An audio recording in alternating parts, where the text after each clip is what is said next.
Hello, I'm Nido Cobain. Welcome to Side by Side. My guest today can help us understand how one company adapted to the pandemic and the era of constant change. He knows about the importance of being nimble and resilient, a lesson we all need to master. Today we'll talk about cars and technology and the future of the auto industry with the head of Volvo Americas, Anders Gustafsson. Funding for Side by Side with Nido Cobain is made possible by... Here's to those that rise and shine, to friendly faces doing more than their part, and to those who still enjoy the little things. You make it feel like home. Ashley Home Store. This is home. The Bud Group is a company of everyday leaders making a difference by providing facility solutions through customized janitorial, landscape, and maintenance services.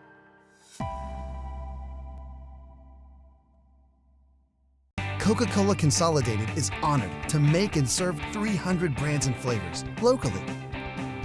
Thanks to our teammates. We are Coca-Cola Consolidated, your local bottler.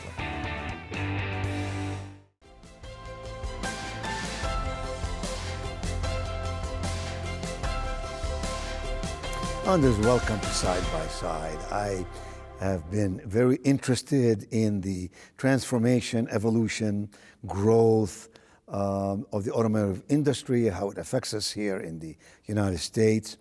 And you have had a remarkable career with Volvo and beyond. You have done business in something like 94 countries. You were born in Sweden yourself.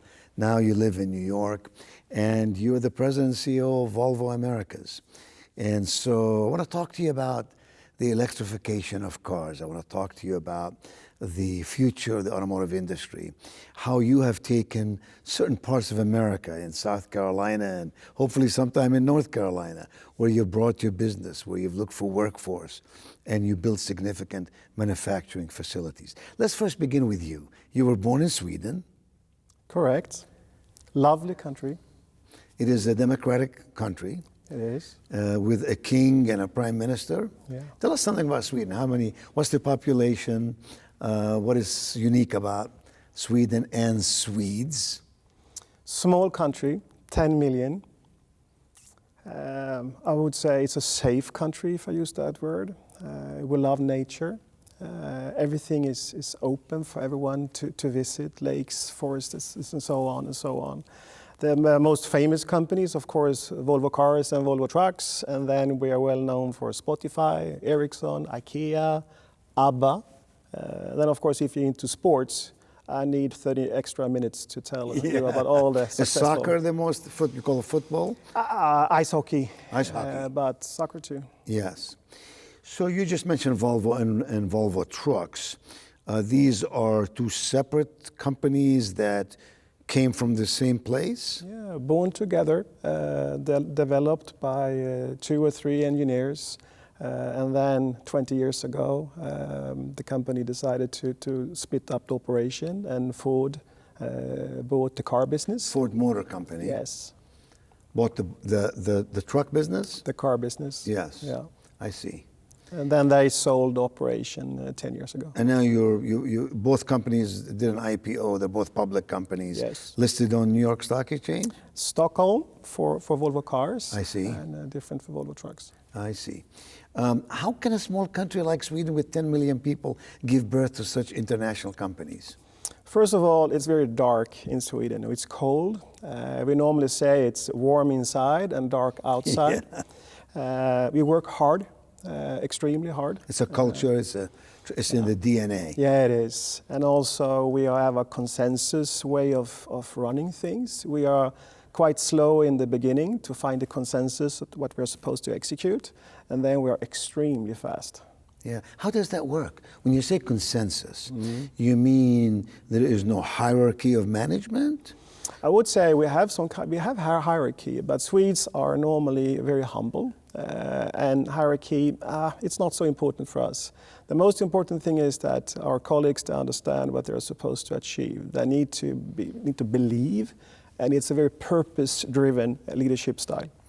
So take me into a boardroom or take me into a colleague team meeting, and you as the a top honcho want to get something done, what do you do? Do you present an idea? Do you talk about a cause? Do you define a problem? And then what do you do with the team, consensus-wise, to arrive at the proper avenue of action? First of all, we have something called fika in Sweden. And fika is the same as you drink coffee and you eat something. And the fika session is a big part of the culture where we communicate with each other, high and low, between everyone. We just meet and we talk. Sort of a social. Yeah. Well, that's how the Middle East works. You've worked in the Middle East. You take 30 minutes to an hour to just get to know each other. Yeah, and that's really where you have the freedom to lobby and just talk overall. Then the meeting structures, of course we always have too many meetings. I think that's the same in every company. But we have a pre-read culture that you need to go through the material before the meeting. You need to understand what we're supposed to achieve. So you've sent everybody in advance something, material, a PowerPoint, something that says, this is why we're meeting and this is what it's really our wordings. We are not so much into PowerPoints. Yes. We like to that people should understand the reason why we have this conversation, the opportunities around it. And then based on the culture that the leadership is very, very flat, everyone can speak up. I wouldn't say as a leader you need to show the way, but people should speak up a little bit. And I think that's probably one of the reasons why we are so fast. When you say fast, you mean you streamline ideas, you are productive, you are efficient. Is that what you mean by fast? Yeah, I would say we prioritize. It's so many things that you need to do in a company, but everything cannot be important. You need to box it into priorities. And I would say that's probably one of our strengths. You speak a lot about authentic leadership. Yeah. What does that mean to you? Honesty. And honesty is the same as you shouldn't always bring the positive things on the table. You need to give and take, and people should feel safe. Because if they feel safe, they will share when we don't have an agreement. We don't have the same vision. And it should be addressed early in the process, not that you take a decision and then you have 3-4 separate meetings, and then after 6 weeks they come and present the facts that this was not a good idea. That's really what I mean with that we are fast. I see. And when you hire people, when you attract them into your inner circle team, leadership team, what do you look for? I would say now I recruit the management team, and of course I'm involved in some extraordinary, and we need to find a spearhead talent in a specific area. But I would say I use my heart a lot. We have long conversations, very value-based discussions, and then after a couple of years, you see it. And then of course you click, and that's about life. Yeah, you sort of develop that sixth sense of identifying the good part. I look for, intelligence, character, energy, because absent that, I'm not too sure you can move forward in a meaningful way and in a productive way. So you grew up in Sweden. You told us about some of the Swedish nuances, if you will, about culture and approaches. You've lived in the United States 5 or 6 years? 5 years. What has been sort of the dramatic difference that you sense between living in Sweden and living in the United States? First of all, I love this country. And I have 3 kids and they will never move back. And that's a sad story from one point of view. But I would say I love that you love the country. I would say Swedes loves the country too, but not in the same way. When you say love the country, you mean patriotism? Yeah, and respectful. Yes. And also you give more than, I would say, the Swedish culture. In a philanthropy kind of way. Yeah, but also give, from yourself. Yes, you are willing to help. Yes. And just to look at how you interact with the kids in school and so on compared to Swedish culture, where the school system is totally different. How is it different? if I compare, just take my personal view, is that here is quite demanding to be a parent. You know, you need to be involved, and the teachers they really love their work. I don't criticize the Swedes, but I would say the level of respect that we show to teachers is on a lower level in Sweden compared to US. Very interesting. Well, let's talk about the automotive industry for just a moment. Yeah. So much talk about electrification of cars, and then this autonomous, driving a car, a truck, without a human being, computer-driven, if you will. Tell me your views about electrification. Is that really coming? When do you think it'll come? What are the challenges for it to get there fast, to use your word? And then we'll talk about autonomous cars. I think we should start with electrification because that's really our priority. 2025, 50% of our production is going to be full electric. Really? 2030. Is the country ready for that? Yeah, and there we come to the question mark of leadership and transformation and what we see. And I would like to say, first of all, 5 years ago, or 7 years ago, or 10 years ago, when we talk about Uber. Uber was, we told our kids, you should absolutely not go and surf or be on the World Wide Web and talk to people that you don't know. You should absolutely not jump into a car where you don't know the driver. And today, everyone is doing it. So it goes fast. Consumers change their mind. And I think this transformation will go by far faster than we could ever imagine. But is the structure ready for it? In other words, one of the questions about electrification is the distance one can drive a car with the energy still within its means. Is the United States amply able to provide structure to support electrification of automobiles? First of all, U.S. is not a country. It's a continent. Yes. And of course you have differences all over US. But I can say that normally when we have this conversation, if you are negative or a non-believer electrification, I sometimes ask colleagues can you please show me your phone? And then they take their phone and then I say, could you take a look at how much of the memory capacity that you use? And normally people don't have a clue. And they don't use maximum of the capabilities of the phone. There's so much more potential. Yeah, so it's a kind of you see what you believe or you believe what you see. This is going to happen. Yes. And the reason why... it is happening. I mean, to some extent, it is happening. And it's happening faster than... If we had this interview 3 years ago, I will probably use different words around it. The pandemic have learned and pushed us into a direction. So I think if we talk about semiconductors and the problems of semiconductors in our industry and other industries is really forcing us to go for local production. And that's really what the US government is trying to do, that you cannot lean on a production somewhere else. We need to keep this country running. Supply chain, etc. Yeah. And based on that, I think everyone understands that if other countries are faster and stronger around developing electrification and electric cars, then we're going to put this country in the same situation as we did with the semiconductors, and that cannot happen. Now, Anders, you're speaking about something very, very important. I live in a part of North Carolina that lost 90,000 jobs in a matter of short period of time when NAFTA came along and all the rest. I serve on boards of companies that occasionally will outsource services to India, Mexico, etc., both manufacturing and actual services. Automotive industry in America lost a very significant part of its manufacturing to the world, right? Outside continental USA. It cost jobs. I'm intrigued about what you just said, that semiconductors, of course, are made in China and other places, all these chips that we depend on. Right now, so much of what we're suffering through is we can't get a chip to put in something to finish up the product. Tell me more about where you see us going. Is the United States capable of standing tall, stepping out and stepping up to meet that demand? Or are we going to see ourselves again in outsourcing galore? I mean, automotive industry now assembles in the States a lot, but manufactures lots of places around the world.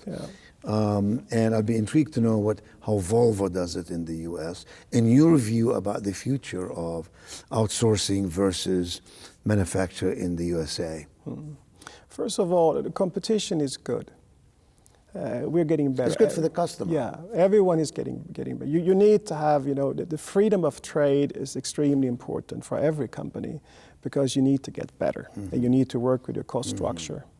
What we are talking about is really that you need to have the competence and the capabilities to do it. And I think you mean that's workforce? Really, you mean workforce, yes. Engineering, scale, and I would say all of those things you have in this country. Who in the world is the best at that? It's Taiwan right now. That stands for a majority of the semiconductor, if we talk about that. Electrification is in an early stage, and I would say US, with a Tesla as a front runner, extremely advanced and fast. And we are probably the second one that is so dedicated to electrification. So transformation is that you need to make up your mind. You need to believe in the technology in the future. The facts are there. The world is getting tougher and tougher. Sustainability is getting more and more important for all of us.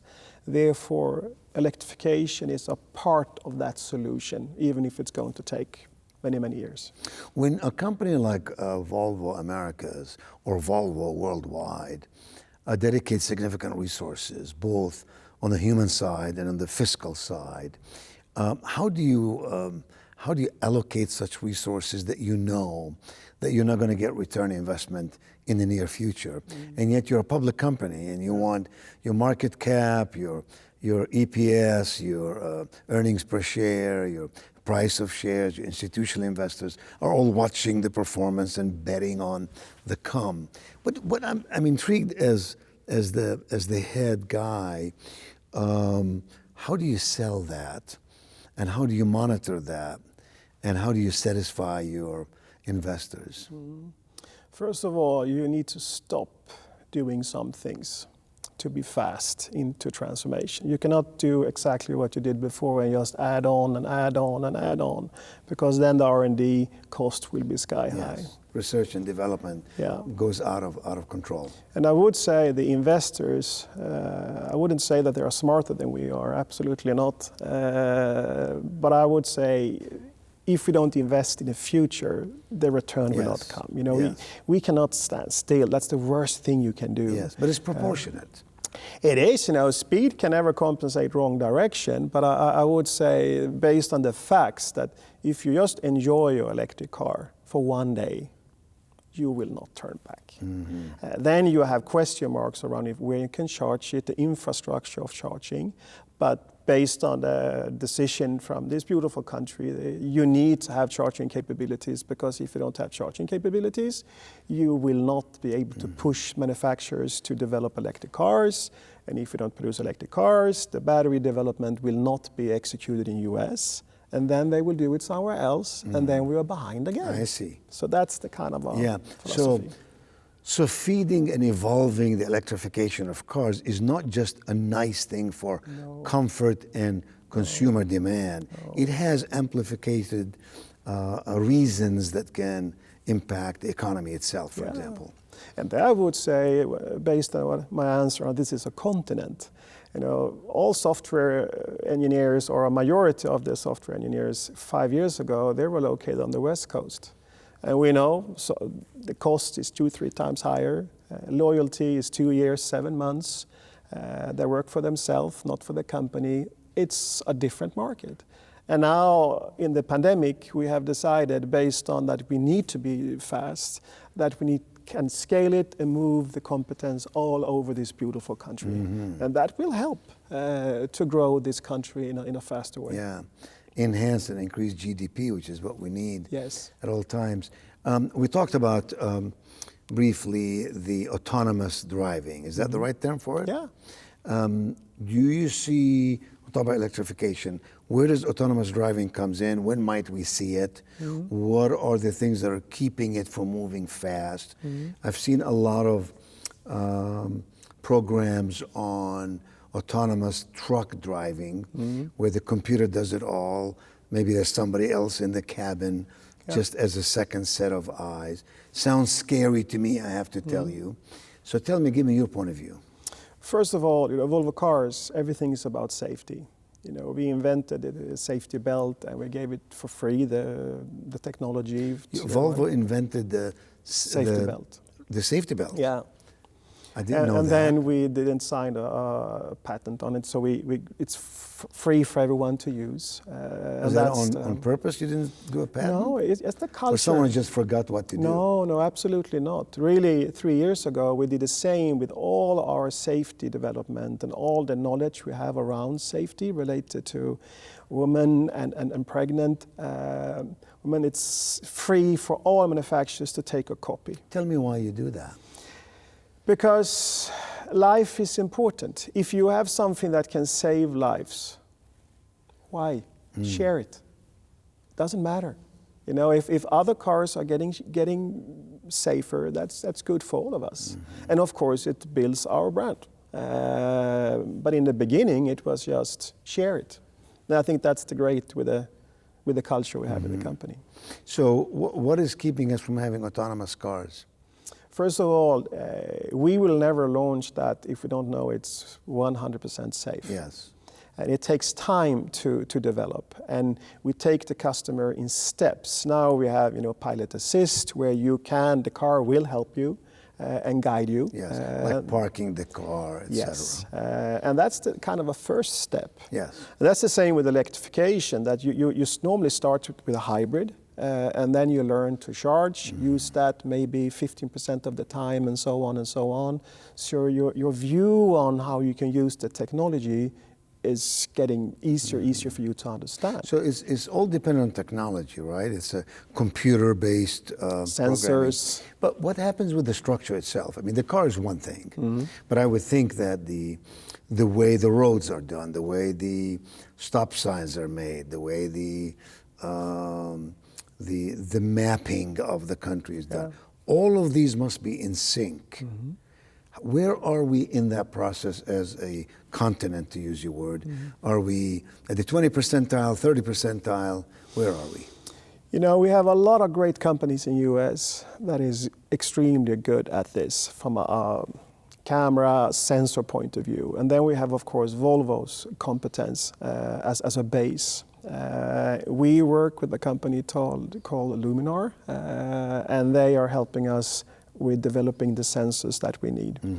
The computers that you need is also a US-based company, because the computers needs to be faster and faster, and of course they need to share the information that the car will pick up based on the sensors. It's the reason why this will take some time, because exactly what you said, the maps, street, everything change. So more cars on the roads with the technology will make it faster and faster and faster. So this is really it has to have public-private partnerships, right? Government, regulations, design, manufacturing, etc. Well, Anders, you're a fascinating guy. You certainly know what you're talking about. You're in a very competitive industry. You're in an industry that demands constant and consistent growth and knowledge and engineering competence. What's in your future? What is it you hope to do the rest of your life? First of all, I love Volvo cars, and that's really where I'm going to stay if I do a good job. Yes. I sit in a few boards that gives me inspiration, and then I can inspire and I can lead through my board structure. I really, really like that. But now in front of us, we are going to execute this electrification strategy.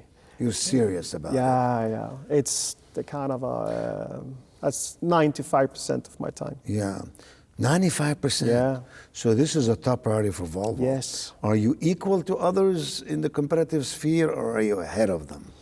I would say everyone talks about it. Everyone invests in it. But I would say on top of that, we are very dedicated to do it. That's my answer. You mean business? Business-wise, but R&D, investment, competence, how we structure the company to prepare for this. It's not just to tell R&D to develop the technology. We need to have the sales model in place. We need to have the infrastructure of maintenance, parts, battery suppliers. This is a marathon. It's not a sprint. Yes, of course. How many employees altogether, Volvo Americas? We are around 50,000 globally, in the company. I have my headquarters in Mahwah, New Jersey. Yes. We have our manufacturing facility in Charleston, South Carolina. And then we have our R&D and software development in California. So altogether? Together with our dealers, we have 15,000 Yes. in US. Headquarters is around 2,000 with the Charleston. Well, it's fascinating talking to you about the present and the future, the Swedish culture and way of doing business. And we're delighted to have you here. And I'm delighted that you're with me side by side, and I wish you the very best always. Thank you so much. Thank you.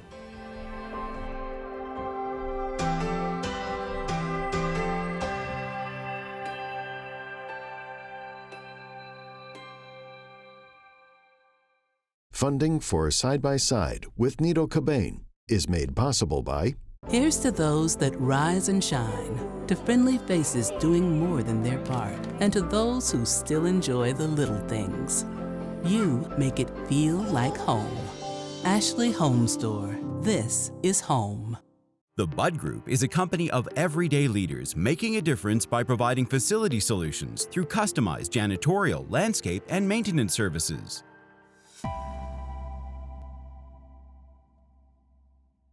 Coca-Cola Consolidated is honored to make and serve 300 brands and flavors locally. Thanks to our teammates. We are Coca-Cola Consolidated, your local bottler.